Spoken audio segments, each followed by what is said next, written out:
9 साल लग गए। पाकिस्तान को एक मुस्लिम देश बनने में इतना लंबा समय क्यों लग गया? पाकिस्तान को भारत से एक दिन पहले ही 14 अगस्त 1947 को आज़ाद घोषित कर दिया गया। तब इसका नाम था डोमिनियन ऑफ पाकिस्तान। भले ही पाकिस्तान का जन्म मुसलमानों के लिए हुआ था, पर यह मुस्लिम राष्ट्र लंबे समय तक नहीं बन पाया। स्थापित होने के 9 साल बाद 23 मार्च 1956 को इसे औपचारिक रूप से इस्लामिक रिपब्लिक ऑफ पाकिस्तान नाम दिया गया।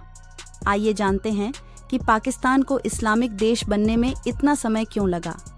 अंग्रेज़ों के खिलाफ आज़ादी की लड़ाई निर्णायक साबित हुई, तो कुछ नेताओं की खुदगर्जी के कारण साल 1947 में हिंदुस्तान का बंटवारा करना पड़ा और 2 देश बने, भारत और पाकिस्तान। पाकिस्तान को भारत से एक दिन पहले ही 14 अगस्त 1947 को घोषित कर दिया गया। तब इसका नाम था डोमिनियन ऑफ पाकिस्तान। भले ही मुस्लिमों के लिए पाकिस्तान का जन्म हुआ था, पर यह मुस्लिम राष्ट्र लंबे समय तक नहीं बन पाया। आज़ादी के करीब 9 साल बाद 23 मार्च 1956 को इसे औपचारिक रूप से इस्लामिक रिपब्लिक ऑफ पाकिस्तान नाम दिया गया।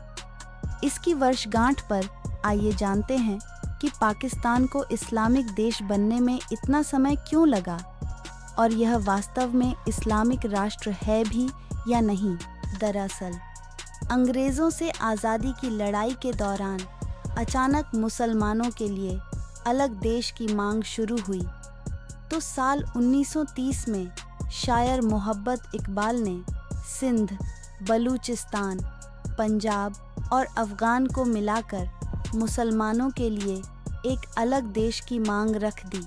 इसके बाद साल 1933 में कैम्ब्रिज विश्वविद्यालय के छात्र रहे चौधरी रहमत अली ने इस नए देश के रूप में पाकिस्तान नाम सामने रखा। बाद में मोहम्मद अली जिन्ना ने इसी मांग को आगे रखते हुए अपनी राजनीति चमकाई। 1947 में जादी के ठीक बाद पाकिस्तान का नाम डोमिनियन ऑफ पाकिस्तान रखा गया था। बाद में इसका नाम रिपब्लिक ऑफ पाकिस्तान हो गया। दोस्तों, अब हम जानने की कोशिश करते हैं कि क्या जिन्ना खुद इस्लामिक देश को लेकर नहीं थे मुतमिन। दरअसल खुद जिन्ना इस बात को लेकर असमंजस में थे कि उन्हें मुस्लिम राष्ट्र चाहिए या लोकतांत्रिक। आज़ादी की लड़ाई के दौरान 1940 के दशक में वह नए देश का स्वरूप ही तय नहीं कर पा रहे थे। कभी वह कहते थे कि उन्हें मुस्लिम राज्य चाहिए और फिर कहते कि मुसलमानों के लिए इस्लामी राज्य चाहिए। साल 1947 तक ऐसे ही चलता रहा और जिन्ना की यह दुविधा दूर नहीं हुई। बाद में भी जिन्ना के मन में कहीं न कहीं डर था कि अगर पाकिस्तान इस्लामी राष्ट्र बन गया तो इसका संविधान शरीयत कानून से टकरा जाएगा। इस्लामी सिद्धांत तो आज भी जीवन पर उसी तरह से लागू हैं जितने 13,000 साल पहले लागू थे। यानी कहीं न कहीं जिन्ना के मन में भी इस बात का खौफ था कि इस्लामी कानून पाकिस्तान के हित में नहीं है और इसे संविधान के अनुसार ही चलना चाहिए। शायद इसीलिए साल 1947 में पाकिस्तान जब ब्रिटिश कॉमनवेल्थ में एक डोमिनियन बना, तो इसे तुरंत इस्लामिक राष्ट्र बनाने की प्रक्रिया नहीं शुरू की गई और 9 सालों तक यह ब्रिटिश कॉमनवेल्थ का एक डोमिनियन बना रहा। यही नहीं, साल 1939 के ऑब्जेक्टिव रिजोल्यूशन में भी राज्य धर्म के तौर पर इस्लाम के लिए एक आधिकारिक भूमिका की परिकल्पना तो पेश की गई थी, पर वास्तव में वहां विरासत में मिले सेकुलर ब्रिटिश कानूनी संहिता के ज्यादातर कानूनों को पाकिस्तान का नाम बदलकर इस्लामिक रिपब्लिक ऑफ पाकिस्तान रखा। लंबी जद्दोजहद के बाद साल 1956 में पाकिस्तान ने अपना संविधान तैयार कर लागू किया।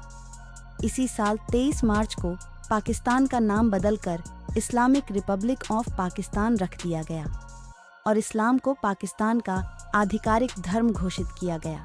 पाकिस्तान को अपना पहला संविधान मिलने के बाद भी राजनीतिक खींचतान जारी रही। साल 1958 में पाकिस्तान के पहले राष्ट्रपति इस्कंदर मिर्ज़ा ने देश के संविधान को निलंबित कर मार्शल लॉ लगा दिया। इसके कुछ दिनों बाद ही सेना ने बगावत कर दी और सेना प्रमुख जनरल अयूब खान ने मिर्जा को पद से हटा दिया और खुद देश के राष्ट्रपति बन बैठे।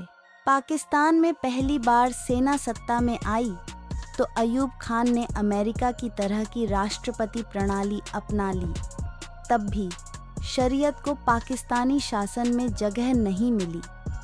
तमाम घटनाक्रम को झेलने के बाद साल 1973 में पाकिस्तान में दोबारा से एक नया संविधान लागू किया गया। इसके तहत पाकिस्तान को एक संसदीय लोकतंत्र घोषित किया गया। इस व्यवस्था में वहाँ अब प्रधानमंत्री सरकार का प्रमुख होता है।